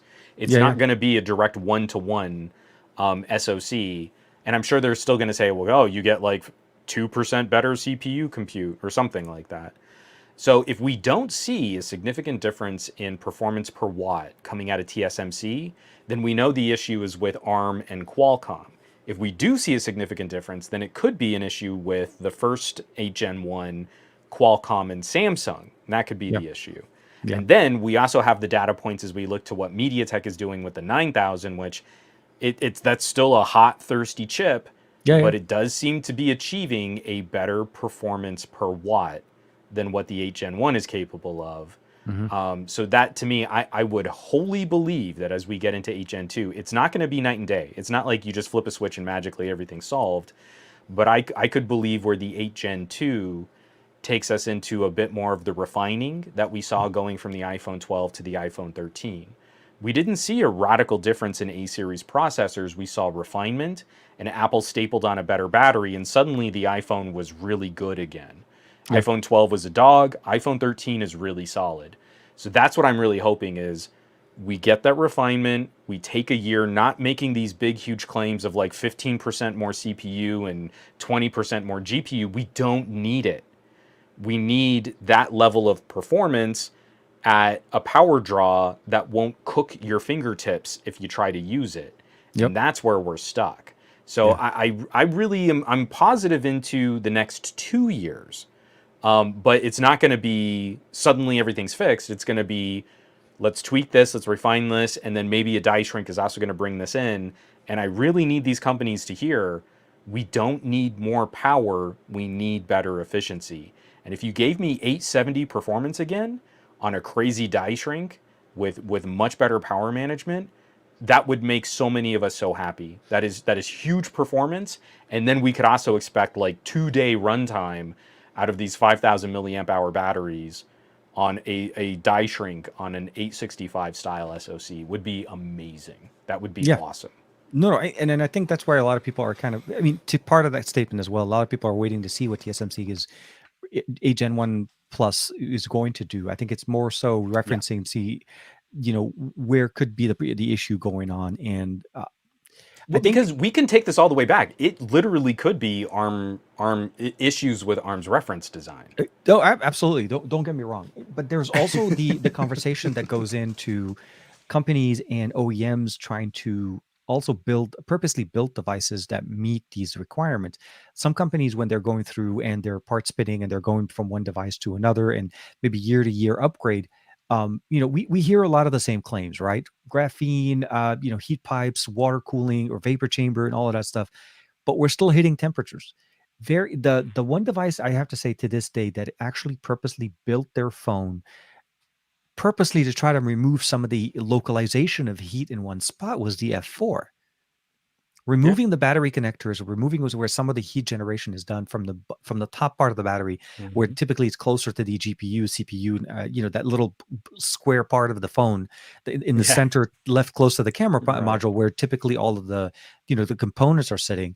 Moving that down purposely is a way for them to manage some of those temperatures. So Yeah. I want to see more ingenuity in that field as well, because at the end of the day, it seems like Qualcomm is going to follow the next ARM architecture, and we need to kind of see how TSMC does it. MediaTek is using similar experiences, and we know how that's going on. Uh, but it's going to be a collaborative work, because Qualcomm said that to me specifically at the when they first launched the 8 Gen 1. Look, we provide the requirements, we provide the parameters that are needed to manage or to handle the 8 Gen 1, and Hmm. provide the experience that it gets there. It is up to the OEMs to implement it. And it is going to have to kind of come down to, how do they manage it? And how do they purposely build devices around it, not having it meet the existing architecture of that Yeah. phone, as opposed, you know what I mean? I feel like we But see benefits at the end of the year with gaming phones, but for sure. I want to see that more with like flagships, with the S22. And Yeah, I think this year got away from us. yeah. I mean, we were having very similar concerned conversations with the 888. Well, the 8 Gen 1 is now operating at a tier that makes the 888 look a bit more reasonable. Hmm. And it's really difficult to kind of get that part of the story nailed down. Because I I'm with the people in our chat, all of the Yeah. people that are saying like this is why I stuck with an 865. I bought an 865 at the end of 2021. There are very specific ways that I know I can use an 8 Gen 1 and really work that puppy and get something cool out of it. Yeah. But that's that's a much more difficult story to tell with nuance, and we can also point to, like I was just holding up all these OnePlus phones, literally now 2 generations of phone that have been hovering in a very similar sort of performance envelope. Hmm. One, like you can drive the 865 to its limit. By the time you get to the 8 Gen 1, you can drive it way faster for a tiny period of time, and then it's going to kind of throttle itself down to where the 865 was at peak. And so when you're playing those kinds of games, and we're dealing with companies that now manipulate app performance with, whitelisting apps and letting benchmarks go unchecked, Hmm. we've not really been sort of honest in this industry with what it is that we're looking for. So moving forward, I mean, there are a lot of benefits still: the better AI processing, better camera performance, better image processing. There are Yeah. other things that still happen on an improved SoC. Like I would never expect an 865 to be able to shoot 4K 120. Like it's just not a thing. No. At least not in real time video, because the Sony could shoot slow motion in 4K, but it couldn't capture real time video And it wasn't in true 4K 120. Yeah, 120. and it wasn't true 4K 120. It was 4K 120 No, it was compressed down to 4K 60. I yeah. mean, even with the 888 on the first generation that we had with the Xperia 1 Mark II, it was 4K Hmm. 120 with compression to a 4K 60. But on the Xperia 1 Mark III, I think we finally were able to get 4K, true 4K 120. And in Yeah, the but that takes Xperia us up Prime, to the 888. yeah, I know, Again, that's what the I'm saying. It, 865s, yeah, couldn't get it done. there are So limitations, but yeah. the thing that's going to be interesting to see this year, I think, got away from us. I think we were, as an industry, I think too many players were looking at like, well, if we really bump this up, we can try and catch Apple's A series. If we really try and juice up this GPU, we can do all of these interesting things with gaming. And the truth is that that is all correct. Yeah. But instead of looking at the efficiency side of it like we should have for a year after the 888, I think we got a little too ambitious with how big can we make these scores, how fast can we play these games, and I think it just got away from us. So it's a huge opportunity for MediaTek. It's a big opportunity for Google. Where now we're a ways into using the Pixel 6, and Tensor, I don't hear people complaining about tensor performance. Remember it like, oh, but the Geekbench score is so much lower. I I'm so remember that. concerned. You know Yeah, what? This hasn't been any compromise at all when we look at Samsungs that have been throttling all of your apps. Tensor actually stands to have a really big year if they can nail down a good power performance ratio for Tensor 2. So absolutely. these opportunities are very exciting to see where we can go and how we can kind of hit peak performance right now. Hmm. We need apps that are actually going to leverage that higher tier performance because right now I'm hitting margin of error territory on video rendering now.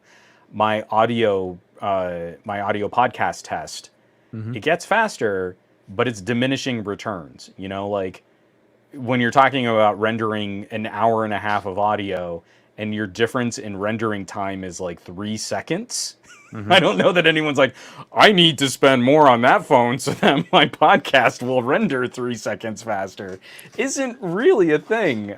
So that's where I think we can hang out. It's okay if we take a year off and just fix power, and then come back to like, well, how can we look at more performance again? Well, and so speaking of that specific experience and also kind of leveraging a little bit of DTS comment in there, maybe we can have an SoC specifically made for gaming phones. For example, a normal 8 Gen 1 non-gamer flagship 8 Gen 1 overclocked to the 8 Gen 1 Plus, possibly for phones with active cooling, not just chips, basically to rule them all. Yeah. Qualcomm No, is Aditya, trying to. that is the goal. I mean, what's No, no, funny is like there's what do they call their desktop series? Qualcomm the 8CX. 8C. So the Yeah. 8C, the new 8CX, 8CX, is that what it The, is? yeah. Hold on. Let me bring it up real quick. Or is it So, 8C3X or something? Anyway, whatever the yeah. new one is basically going to be all the big cores from our phone with the expectation that more surface area or active cooling is going to help. So it really is just like Lego pieces at this point. If you've got one big core in your phone, you can also make an SoC for a tablet that has four big cores or a laptop that has four big cores. And then you can still include like the A500 cores for something if you want just better power management. We're already doing something like that. So yeah. So So that would be. 8CX Gen 3. We're up Oh, to, that's yeah. such a They're up. terrible name. They're up to Gen 3 now with the 8CX series, which I mean, so this is the biggest, and it's obviously small, tiny. Where first it's running for Windows. It's basically Windows on ARM. The to answer a DTS question. So for me, I actually kind of was thinking about the other experience that they talked about. They released a gaming platform, a first generation gaming platform's Mhm. SoC for that kind of competitor to the Steam Deck that Yep. they showed us back in November, which Razer was collaborating with them. I played with it obviously, and I made a video on it and so on. But overall, I haven't really seen much of it. We're in May. Obviously May. Cinco de Mayo. But the reality is, we're overdue to see what companies are looking into it. Is Razer going to release this? Is Qualcomm going to release a reference device? And actually something to people to buy and be able to actually check out. But I feel like they're trying to separate the hardcore gaming experience out of smartphones into a Mhm. gaming experience with the introduction of the new SoC. But we also have to remember that not everybody wants to run and gun, a phone and another phone for gaming and another phone for cameras. And like, you truly want to get a well balanced experience. And you really need to kind of figure out exactly what you need.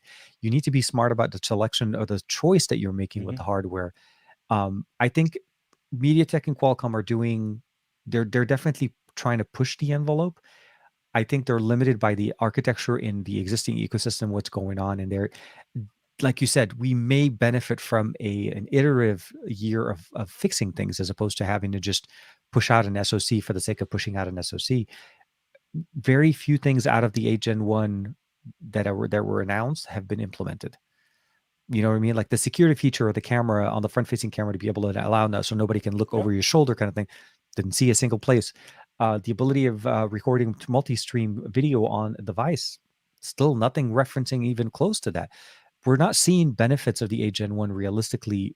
I mean, horsepower maybe, but like feature-wise, Hmm. We're looking at what we had last year with the 888. Companies are choosing Yeah. not to implement those new features, and I really want to see more. Like there was so much improvements on the 8K functionality with the 8 Gen 1.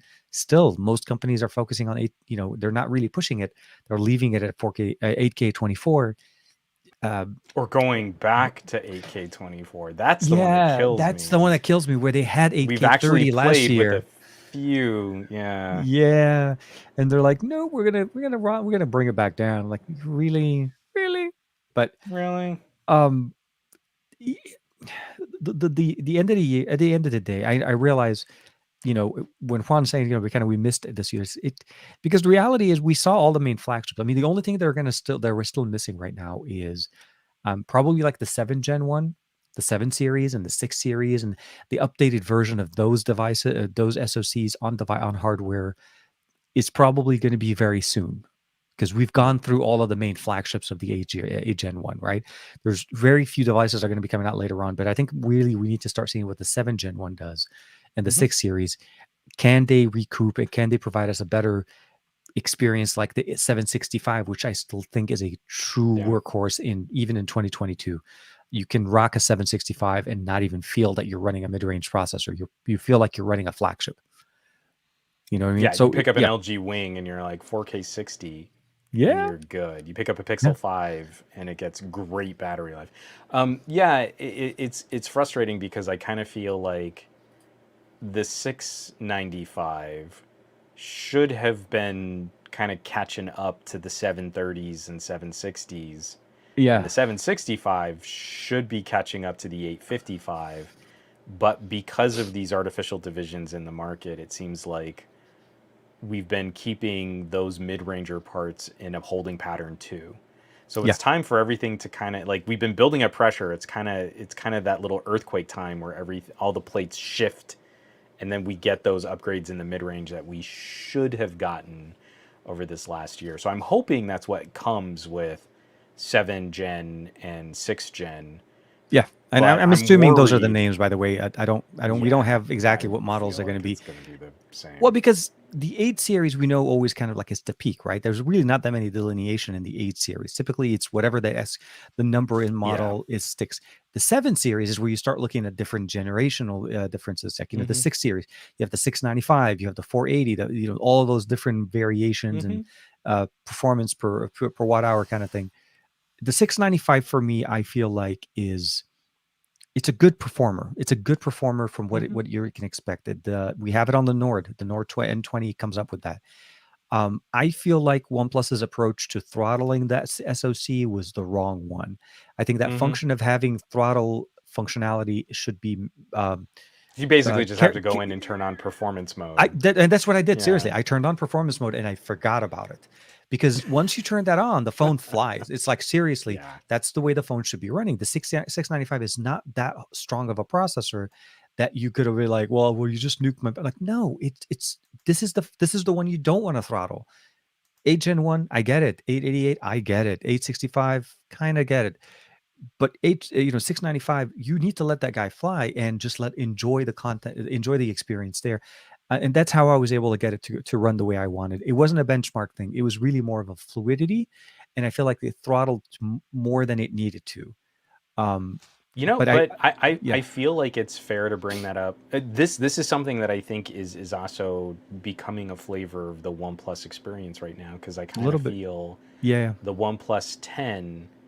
I know it's a powerful, performant phone, yep. but I think they're leaning a little too hard on some of the battery saving tech. When some of the scrolling gets a little bit funky, I fear in part that's because of how they're throttling the screen down. Hmm. And so it has to kind of like catch up to the user. It's not ramping up fast enough. Yeah. Again, I mean, I think Samsung deserves a class action lawsuit for how they misrepresented the S22, but they also don't let it go down slow enough for it to feel as noticeable. When you're scrolling through something, you pause, and then you go back to scrolling through something. You do kind of notice that on a OnePlus 10 where you don't on an S22. So I think OnePlus is playing this so conservatively Hmm. that now it does feel like it's impacting performance. Even if like you get to open the app or you get to slide through the menu in the same speed, it feels like the phone is less responsive for a second as it catches up to that input. So anyway, it's a really funky bit of market. You know, this is actually one of those conversations I'd really love to like get Dr. Ian Oh yeah, on yeah. Tech that potato. and really kind of like pick his brain. Like I know his thing is more like servers, but he has such a great way of kind of breaking down these architectural changes as you talk about SoC design. And he's always got, I feel, very well thought out opinions on not just like, you know, whether or not this is a good move or we're heading in the right direction, but like properly explaining why we see this kind of behavior out of a computing device under this type of load or operation. I always end up learning more from his conversations than almost anyone else in the industry right now. No, no. Dr. Ian is very nice, and in the very few times he and I cross paths at the place, even like even at the at Mm-hmm. Qualcomm's Tech Summit, I was in the first session of testing out the Gen 1. You know, we had a couple hours there, and as I was leaving, he was walking in. It's like, hey, Dr. Ian. I was like, hey, just bugging. He's a cool guy. He's seriously very very nice. Yeah, he's Um, he's he's very gracious because I've had some really great, like, you know, kind of heated conversations about different tech industry bits, but he's always been very patient with my opinions. I love it. I do want to shift a little bit of conversation a little bit as probably you guys probably already know. This weekend is Mother's Day in the U.S. at least Hmm. is Mother's Day. So I do hope if you have time, obviously, and you're able to spend it with your family, I hope you guys have a great time honoring your moms, honoring your sisters, honoring the mothers in our life. That's the best way to say it because it doesn't have to just be your mom. It could be many things. You know, your grandma, your sister, anybody that is a mom that just helps helps develop and nourish a life into adulthood is a massive, massive thing. So my hats off to all of them. I will definitely try the best that I can to honor the moms in my life as well. Um, Same. it is going to be a little bit more festive as well because we get a chance to also for me is celebrating a couple of birthdays going on in the family that also kind of coincide at the same weekend, and then on top of all of that we also have end of Ramadan Eid. We didn't get a chance to celebrate it because it landed on a Monday, so we also have that this weekend. So it's a lot of Nice. family stuff this weekend. So for me, that's kind of how I'm going to be finishing up. And of course we have the live stream the Saturday morning Yeah. and the Android day. um but what's coming up with you? I guess I know obviously with Mother's Day and stuff like that. But So what's your much plan? What's coming up work. in the next? So much work. So I'm really hoping to have a video out on the Odyssey next Okay. week. We'll have Yeah. to Yeah. see if we can pull that off. I still need to wrap up the Poco Watch. Yep. I have one thing that will be lifting an embargo, I hope, next Okay. week. Okay. Okay. Okay. And then I'm going to be trying to focus in because some of these videos are actually lifting, like I can actually start publishing. I'm Hmm. hoping next week can be sort of a movie watch along Friday Okay. for the Patreon. The Patreon. And so there was a request that we try and do something really goofy, like maybe watch an entire storyline, like 3 or 4 episodes of the Adam West Batman. Okay. So we might try and do some just real hijinky, you know, old school Classic capers and style. capes and Did, cowls. did Yeah. did you catch that thing on? I don't know if you saw this on YouTube where they inserted Adam West into some of the Yes, scenes from quarter the new cast. Batman. Yeah. Those guys are awesome. I love that so much. Epic. So It was done. I Yeah. squealed on that. My wife worked at the talent agency that Adam West was with. I mean, kind of into the end of his life. And she, when we first moved out to LA, sorry, I'll keep this story short. We first moved out to LA, and I got a job like selling computers, and she got a job at this talent agency. Like literally, one of the first calls on her first day, she hears this rich like alto voice on the phone, and this gentleman is asking for one of the agents by name, and she's like, "Well, may I ask who's calling?" And he goes, "It's Adam." And she goes, "I'm sorry, sir, Adam who?" And he goes, "Adam West." And she's like, okay, hold on. And she was like, of all the people to get like starstruck Oh my God. by, she's like, I just talked to Batman. Oh my god. But then later, like, just It'd be had funny if she's numerous like, Batman's on conversations the with him, line. Batman's on line one for you. Like, who? Batman's on line and one. but as she said, like, he couldn't have been nicer, just the kindest gentleman, and was always just like so tickled that anyone would want to keep, like, work with him on projects and stuff. And so, again, you see just the lasting legacy in the Corridor cast crew. Like, I couldn't have geeked out on that harder, just because it's such an iconic part of like comic book geek history. Is how over the top and ridiculous that Adam West Batman was, and it's Hmm. still so much fun today. I Yeah. mean, it holds up so well just because it's so cornball, and it It's works, it's and that it's it's satire funny. based on the character, but I mean, it was fun to watch as a child, and it's fun to watch as an adult, and I think that'll be a Yeah. great show. It would be a great, I think watch it's a good party. watch along. Yeah. Yeah, yeah, yeah. No, no, definitely. For me, I'm finishing up. So I got the Razer. I can't even the new Razer soundbar, gaming soundbar that they Mm-hmm. got. So I'm hopefully going to be able to push that out next week, as well as the Enco X2 buds. I want to push Nice. those videos out. Kind of get those ahead of. I'm hopefully going to be able to get my hands on a couple of devices next week, or maybe the week after as well. So there are some devices kind of starting to show up. I don't have like, I can't speak yet to them, but it'll be more content. So yeah, kind of finishing up some backlog, but getting things kind of ready, and getting ready for summer and stuff like that as well. Because this, Omar's has like a month left in Mm-hmm. school, so June like 10th or I so is know. literally. I know, I can't believe summer's here. We're Like, back. school's almost out, and we want to I also know. make sure that we've got Lex like properly activitied and Yeah. stimulated. No, no, no. So Absolutely, absolutely. it's So, rough. so with that being said, so we look forward. For me on the A53, it'll come out either tomorrow or Saturday, Nice. depending on how much time I'm able to carve out with everything kind of going on. But I do want to say first and foremost, obviously, thank you to everybody for kicking it with us. We're kind of hitting that magical time and of the of the show. Everybody, hope you guys have a great time. Hope you guys, if you do celebrate Mother's Day this weekend, hope you have a great time with the family. Honor and and of course cherish your relationship with all of the mothers in your life.